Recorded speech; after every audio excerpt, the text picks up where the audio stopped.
Welcome, everyone. Follow D Money Podcast on a remote location downtown Indianapolis at Chateau des Collins. Today, I am talking with a young man that I met not too long ago. I was hosting his album release party, and we had an interesting conversation, and I wanted to continue that conversation here on the Follow D Money Podcast. Today, I have Mr. Foreign Angel. What's good, world? What's good? What's good? Appreciate you for having me, my guy. Absolutely. You just released an album, and what about this album made you want to have an album released the way you did? Really just everything going into this project was just really just bringing something different to the city. I feel like as the city, like the music scene, it kind of has a certain type of, I wouldn't say like cliche sound, but you know what I'm saying? Everybody kind of just goes for one sound or a specific type of sound. I really wanted to, show that I can tap into different genres, different, just really be genre bending with it. So it definitely I wanted to roll it out, just really putting myself out there a little bit more too, because I'm usually secluded. So one thing I noticed with this album is that you don't sound like anyone from Indianapolis. I appreciate that. And I want to know where that inspiration came from. Where does that sound come from? I mean, really, bro, believe it or not, like the music I make is not what I listen to. Okay. As crazy as that may sound, no, that you know what I'm saying? Yeah. I'll go from playing if you're into punk rock, if you're familiar with the Ramones or Black Flag, Dead Kennedys, you may hear me playing Tame Impala. I may take it out West Coast, you know what I'm saying? I'm playing YG, Nip, Big Sad, 1900. Could take it out East, everybody for real. Fabio, I fuck with Fabio Foreign. You know what I'm saying? All the new up and coming, I fuck with the little drill shit. I like everything. Whatever's appealing to me, you know what I'm saying? I try to take that and put my own little twist on it. You feel me? So, and with that, you get the sound you get. I be kind of it's more of a late gratification to me. Okay. Because how other people hear, I don't hear. I'm just doing me type shit. So. Is this the type of music you've been putting out all the time, or this is a graduation for you? This is what you've become? The way I've made music and how I've made music, it's always been like this. It's just the sound got better. So, you know what I'm saying? It's just more, learning more, because I produce, mix, and master all my own shit. So it was, I've been doing this since I was 13, 14, taking it serious, and I'm about to be 26 at the end of this month. Okay, still a baby, but You know what I'm saying? But not for real, but I've been doing it for a long time, bro. And then even before, recording, I was playing instruments and shit. So, it's in me. I need to know what side of Indianapolis you come from. West side. West side. You know what I'm saying? What high school did you go to? I went to Hamilton Southeastern. Okay. But I'm born and raised West side. Ended up moving out to Geist around middle school, 7th grade, 6th, 7th grade. And then from there, finished out high school. You know Always been into music? Always. I was an athlete though, I ain't gonna lie. Okay. I used to hoop. Okay. But that was something that I was good at, you know what I'm saying? I was good at the music too, but I was real good at playing ball. So that was something that I more so kind of picked up as wanting to do initially, but then just that music bug got me for real. And I was like, yeah, man, fuck that basketball shit. I asked you when I first met you how you got your name, and that story was pretty good, so I would like for you to share that. Yeah, so the Angel, I was living in Miami at the time, and at the time I was working these 2 little restaurant jobs, and initially, what I would do was, I wasn't supposed to do it, but fuck it. I would take food, you know what I'm saying? Food that wouldn't get served, food that would, people would send back, didn't want. I would take it and put it in little to-go boxes and shit. So I'd be leaving out that bitch with 2 big-ass bags, and I would just go feed the homeless people around the area. Yep. And this little Hispanic lady, you know what I'm saying? I would always speak to her in the morning, walk into the grocery store, the little corner store and stuff. And she just randomly started calling me Angel. She was like, Angel, Angel. And I was like, I didn't know who she was talking to. Yeah. And then I just kind of picked up on it. And I was like, oh, she's talking to me. You know what I'm saying? And then just word got around. And that was my little nickname there. That's what's up. You know what I'm saying? And then the Foreign, I just threw that on there. You know what I'm saying? To kind of show my difference and how I'm different. A real nickname is never... You know what I'm saying? It's always given. It's always given. You can't create it. You can't create your own nickname. It got to be given. It got to be given. So when I when I met you through Curtis Collins, good friend of mine, little brother. What's it like working with someone with the drive of someone like Curtis? Shit, bro. So he's a relentless hustler. That's all I can say, bro. He be on it. He be on me. You know what I'm saying? There'll be times where I'll be slacking, and he makes sure. You know what I'm saying? Like he keep that fire up under me. You know what I'm saying? So it's good always having somebody work beside you like that, because I know he's not gonna let me fail, and I'm not gonna let him fail. So it's like having that camaraderie working together. You know what I'm saying? It just makes for a better team. Yep. Feel me? On this album, I want to know that you're telling a story, right? You're telling a story with this album. Can you give us insight to what story you're trying to tell? So pretty much, music cost me everything. Like the title itself is pretty much self-explanatory. Like I'm giving you different versions, or I guess you can say situations or stories in my life. Yep. And it's all tailored to music. Like how I talk about, you know what I'm saying, when I was living in Florida, I was dabbling in the streets a little bit, doing what I was doing. And it's like, I was only doing that to fund my music career. You know what I'm saying? You know, I was taking them risks I was homeless at one point in time, like really sleeping on the street out in parks and shit like that. You know what I'm saying? So just me talking about those different situations, falling in love, you know what I'm saying, experiencing real heartbreak at one point in time, you know what I'm saying? And it's like, music kind of cost me all this. Like certain relationships that I thought was going to be forever weren't forever. You know what I'm saying? Just the struggle, everything. Like music cost me everything. So it's like that's definitely what I tried to channel going into the album. The whole album told the whole story. Told the whole story. Man. Whole story. What took you to Miami? You said you were in Miami. You got the name Angel. Yeah. But why did you leave Indianapolis and go to Miami? So initially I was doing a lot of like shows back and forth, traveling and stuff like that. I had met a couple artists that had came here, and then, just keeping in contact, they put me on some shows out there. I seen the people really taking a liking to the music, because it wasn't catching on in the city initially, but I seen people starting to like it out there. Yep. You know what I'm saying? So from there, I was like, you know what, fuck it. I remember one day, I was like, man, I need to make a change. It was very impulsive, I ain't gonna lie.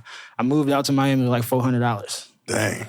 I was there for like 3.5 years. What was your goal in Miami? It was to make it. I didn't know how the fuck it was gonna happen. I didn't And I'm talking about I pulled up, dropped off in whatever hood I'm in, nigga, I'm about to make this shit work. I said straight up. So it was just 400 in your pocket. 400, nigga. I only had where I was staying at. How long did I have that spot? Cause it was almost like a hostel. You feel me? And it was like when I tell you I'm in the hood, like nigga, I'm in the hood. Like, first couple days, I'm already getting into it with niggas because I'm just the unfamiliar face around. Niggas thinking I'm a, police, all type of shit. Right. But it's like, I wanted it that bad. So it's like whatever came with it, came with it. And you're here right now. You feel me? Something happened. Thank God. Somebody was chosen. You know what I'm saying? That's how I feel. I could be wrong, but I noticed on your album, there are no features. Yeah. There's something behind having no features, because when you produce, when you create all your music and you are the featured artist and you don't have any features, it kind of says that you want to prove something. Yeah. Are you trying to prove something? Yeah, like honestly, really. It's just because like, you know what I'm saying? Like it's kind of hard for people to kind of realize, because people just go off of instant gratification, or they, oh, he got a blue check or he got all the followers and stuff. But it's like, I want people to really like love the music, like really appreciate the music. And I feel like me knowing each and every different avenues or steps, I should say, as far as the creative process, it makes it more appreciable, like to the other people that see me do it. Like it's different seeing somebody record, mix, make the beat, all that shit in one whole setting. It's like it makes you look at them a little different. So it's definitely like that's my whole like goal when it comes to doing that. I mean, I do work with other people though, right, but for the most part, I do like to work, by myself. Okay, because what I do is I build relationships and I create stronger networks. And in music, a lot of artists use that to propel themselves into a different kind of genre, or they try to gain other fans that way. I really just need to know, if you could work with one artist in the city of Indianapolis that you haven't worked with, who would you like to work with? And then I want to know any artist, period.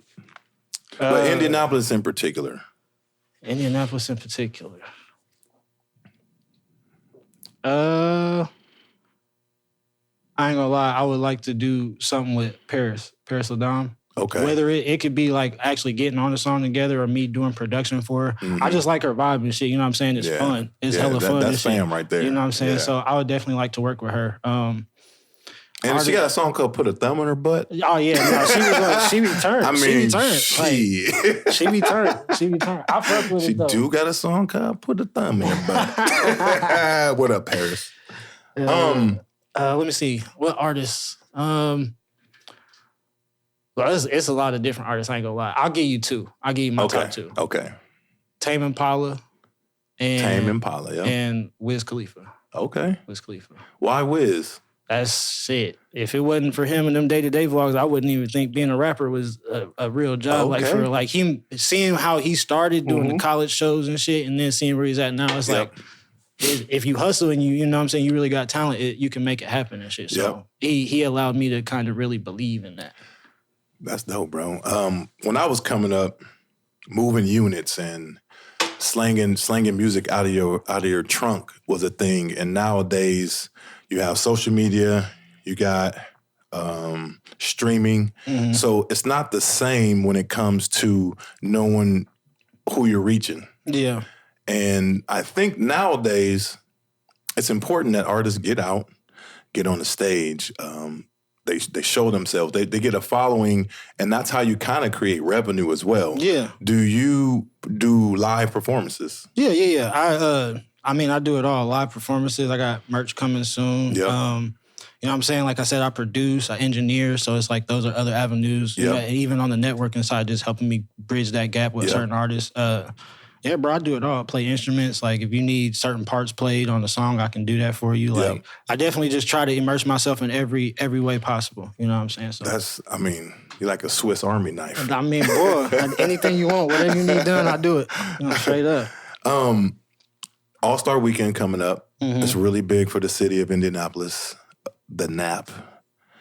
What are your plans for All-Star Weekend?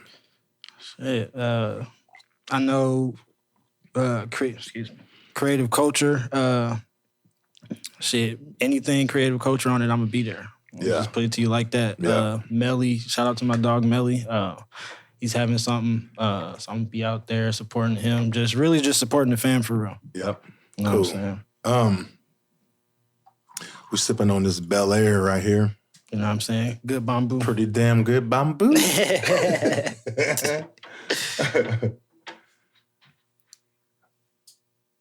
What is your definition of success? When you think of success, how would you define it? Success to me is freedom. Like being free to do what it is you want. Like it's not like, because I used to always think like success had to do with like monetary value or money or something like that. But as I got older, like when it comes to like having a passion and wanting to live off that passion or whatever, it's like your initial goal is to, like I said, create freedom. Like really be able, like it's no money value on I could give a fuck if I don't make no $1 million, but if I'm able to live the life I want to live, travel wherever I want to travel, eat where I want to eat, and it's like to me I made it type shit, because that was the initial goal anyway. So success to me is freedom, being free to live how you want. You know what I'm saying? You only get one of these motherfuckers. When I see you in 5 years, because we'll be in touch with that whole time. Oh, we definitely will. I'm sure that your definition of success is going to evolve. Yeah. Because I ask everybody how they define success. Mm-hmm. And my own definition of success changed from 4 years ago to now, maybe 4 times. So when you started, like, what was your initial, like, definition of success? I thought that my first definition of success was being able to move at a pace and at my own kind of rate, kind of like yours. Like it was kind of like freedom. Mm-hmm. But now today, my definition of success is being able to create success for other people. Okay. If I'm able to make someone else successful or help them or give them the tools to become successful, I feel like that I've reached a level of success that is a blueprint for other people. So to me, if I'm successful and no one else is successful because of me, then I'm not successful. I feel that. So for me, I'm definitely not, because I don't think that I've created wealth for anybody. So that's my goal right now, is trying to create a blueprint for other people to become successful. And that definition comes after years of trying to learn what success is and figure it out. You know what I'm saying? Yeah, no, it's a real journey. You know what I'm saying? Right. Yeah. I mean, I definitely feel you on that too, because it's like, it's not just about, like I said, the freedom thing. I do want to piggyback off of that, because, like initially, like even with the music I make music to heal. Yeah. So it's like, I definitely feel where you're coming from. It's like you want to not only just do good for you, but help others. In any way you can. But I didn't say that to say that what you said was no. I know. For that sure. is a very valid and a very great response. Yeah. You know what I mean? I was just saying, because I have I'm just taking it in from years somebody who, you know somebody who's done been through where I've been through. Yeah, like my journey is evolving. You know what I mean? So it's like everything that I believe has evolved.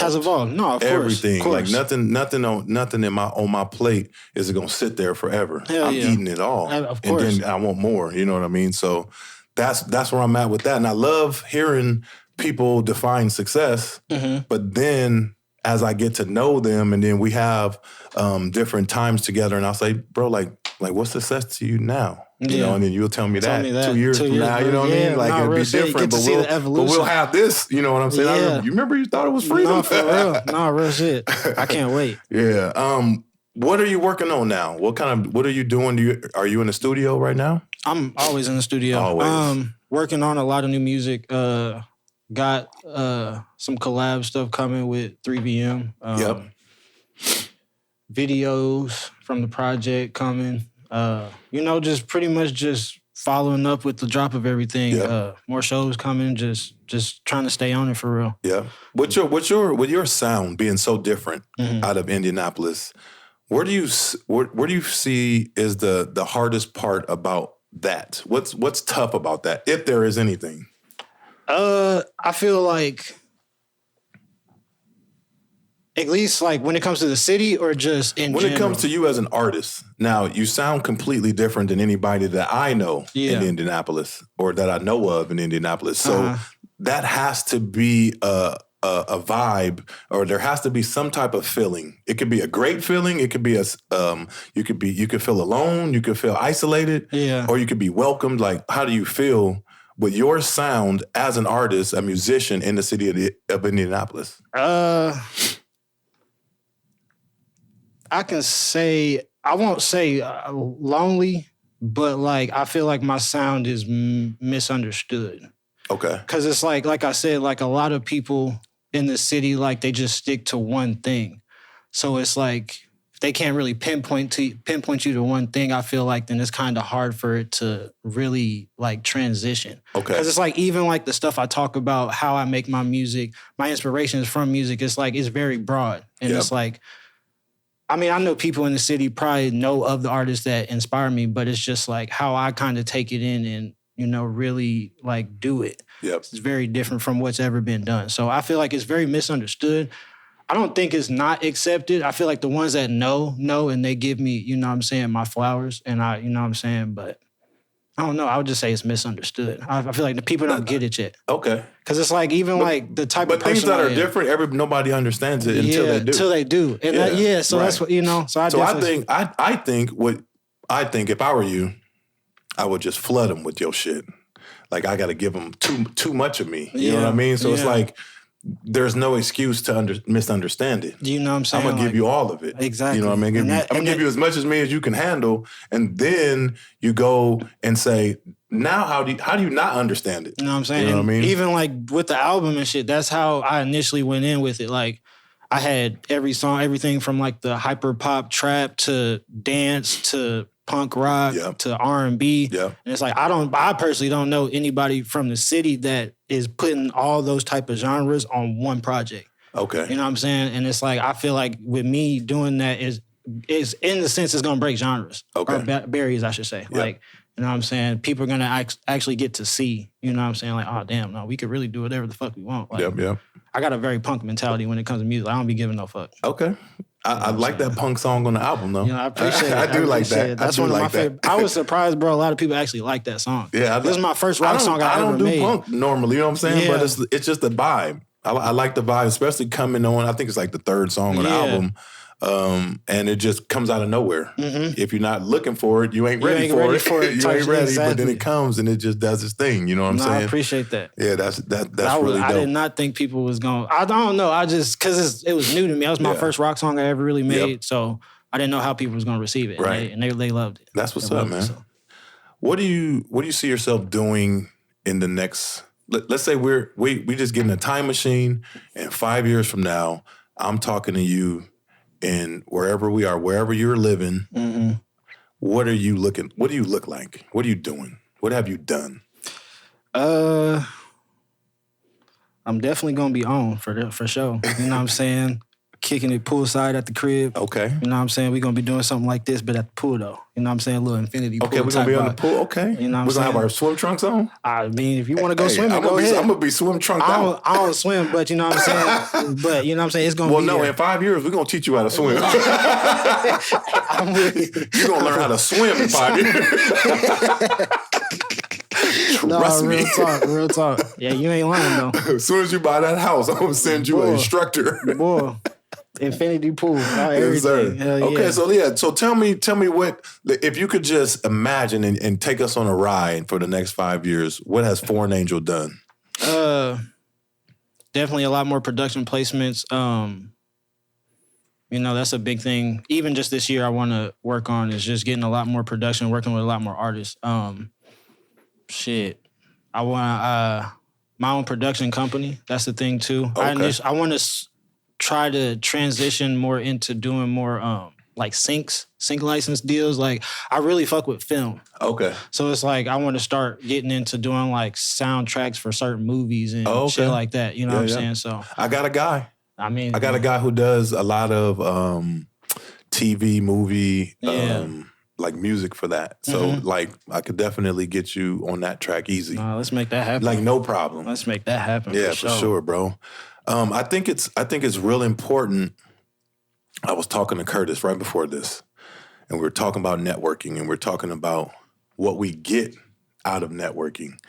And everybody thinks that it's a give and take, you know, but it's not. It's really not. Yeah. Because I started this whole podcast. I started this whole movement of Follow D Money because I want people to follow how I move. No, for sure. Like how I move is a recipe on how I got where I was. Yeah. You know, I just like helping people. I like doing things, and I don't need shit in return. You know what I'm saying? So I think that if we can reach out and tell somebody or see somebody in help and need and help them out and not look for something in return, then we create a relationship. Yeah. There's a bond there when it's not an exchange that you can't break. You know what I'm saying? No, for real. If you did something for me and you didn't ask for anything in return, I feel like I owe you more than what it's worth. You know what I'm saying? And that's what we need to build, all of us together in the NAP. You know what I'm saying? Like, that's what I'm trying to do. No, for sure. No, I appreciate. I mean, I fuck with that too because a lot of people in the city don't move with that mentality. So, yeah. And I mean, I'm definitely like on that same tip. Like, however I can help give back, you know what I'm saying? Really impute and bring people up. Like, I'm for it. You know what I'm saying? Because we only as strong as the weakest link. So it's like I don't want it to just be me. I don't want to be the only one representing the city. It's other artists that's just as good as me. You know what I'm saying? So if I can bring them up or give them some light, you know what I'm saying? That's what I'm here for. Yep. I'm with that. And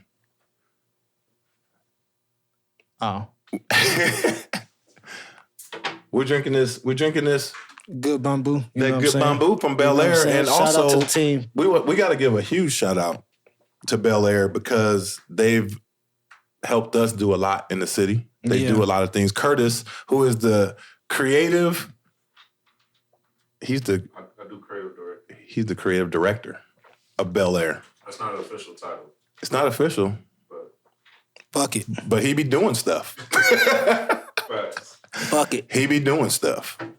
Well, shout out to the home team, though. Shout out to Bel Air. Shout out to Bel Air. They're always looking out for the kid. I got me a cool little blue and white kind of Dodger looking Bel Air hat.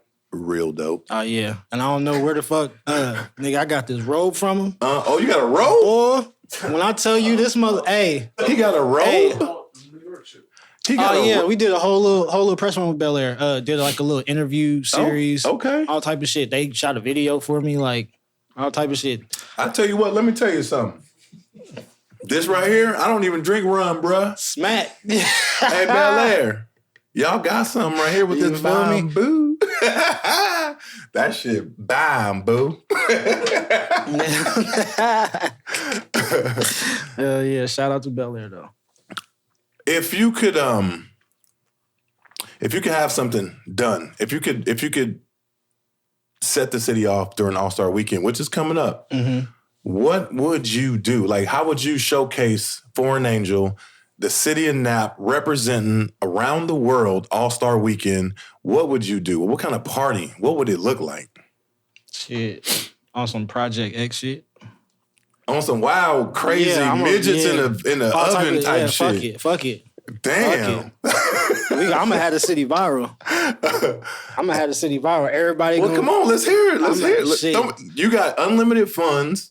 What you doing?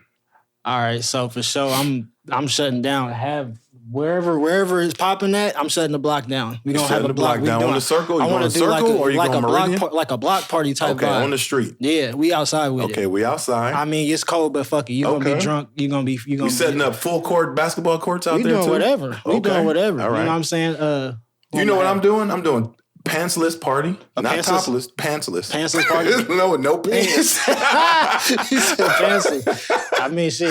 Shit, it's gonna be cold. It's gonna be cold for that. Flip flops, It's gonna be and cold for shirts. that. I mean, if people can stand outside Times Square for New York, they better not be complaining. Hey, They better not pantsless be with complaining. flip flops. He Or you said can wear your Crocs. You know, I know how white people love their Crocs. Actually, black people love their Crocs now I'm too. about to say, boy, you see hella niggas in Crocs. Hella niggas with nip little pins on Crocs. I'm like, what the hell? They be wildin'. Shit, I don't know about the pantsless thing though, because it's too cold for that. All right, I got another question for you. So, in the city of Indianapolis, I love to go out and eat, and food is like one of my things. What is your go-to restaurant, food spot in Indianapolis? I can't say I got a favorite.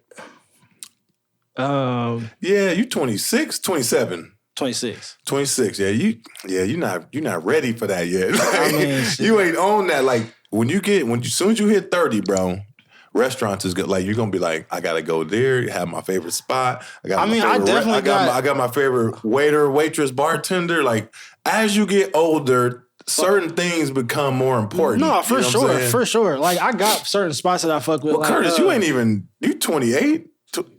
You a baby too. Curtis young. Everybody young. But Curtis is like a 57-year-old. that nigga got trapped an in old soul. a young man body. That nigga got an old nigga soul.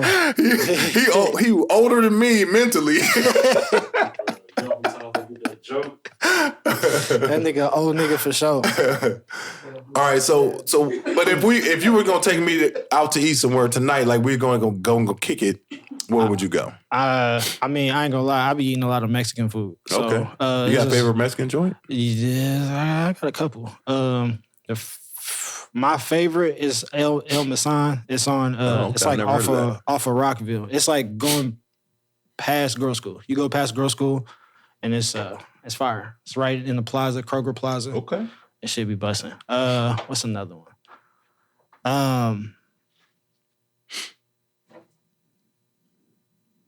Well, La Hacienda used to be good. The one I off, used to like La Hacienda. the one off. I only go to the one off Benford though. That was the only good. Oh, one. okay. But it ain't the same. Okay. What's another one?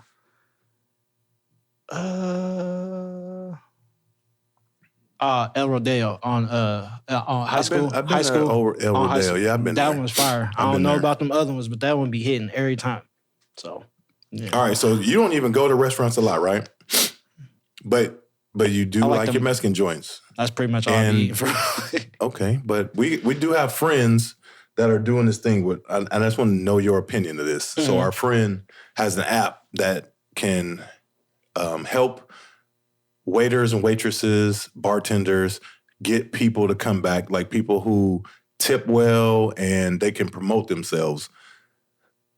It's called the Sit With Me app. Mhm. And what they do is the waitress, waiter, wait staff can tell you when they work. Mhm. So it's like if you went to a restaurant, you liked it, and you knew that they worked, would you go to that restaurant more if you knew that this certain waiter or waitress or bartender was working? Oh yeah, I mean, even like some of the Mexican spots I go to, Mexican joints, I usually go there for one person, like Yep. specific person. So Yep. it's usually who's serving you or whatever Yep. makes your experience that much better. Yep. So Like, I think that's a really dope app because it allows the wait staff to sell themselves. Yeah. You know what I'm saying? You know Like, what I'm and they'd be saying? like, I'm working tonight. Come check me out. I'm about to say, because at the end of the day, it's all clientele. It's you know all what I'm saying? So if you clientele. can, the more people And how you got treat people. Exactly. So that's what's up, bro. The better hospitality you give, the more people gonna come back. You know what I'm saying? You already know the money gonna come back. There you go, Jim. Shout out. feel me? Sit With Me app. You feel me? Shout Shout out, out. Sit With Me. Tonight we tried out a new thing. We got about 19 cameras on us. You know what I'm saying? I feel like I'm on Vlad or something. He said, I am not the feds. No, I know you're not. You am ain't ask not- no fair questions. I am not the feds. You did not ask no fair questions. I'm so glad that we did this. I'm so glad we did it on National Championship night and didn't have the game on at all. You feel me? Not one bit. I don't know what the hell going on right now. We all good. No, for real, Foreign, I'm so glad that we did this. I'm glad that I got to meet you. The love is 100% there. And if you ever need me, bro, for anything, holler at me. Curtis know that he can holler at me. You need to know that now. And I'm glad I got you locked in. No, Thanks for for coming sure. on the pod. Appreciate you for having Thanks for me. having us at the Chateau de Collins in beautiful downtown Indianapolis. You know what I'm saying? Trisha, John, Petey, Curtis, Monty was in the house. Melly Fitz. Man, let me tell you something. Fire. We about to set it off in the city of Nap. Follow D Money. Go to followdmoney.com. Buy your merch. Check out episodes. Check it all out. Boom. We out this bitch.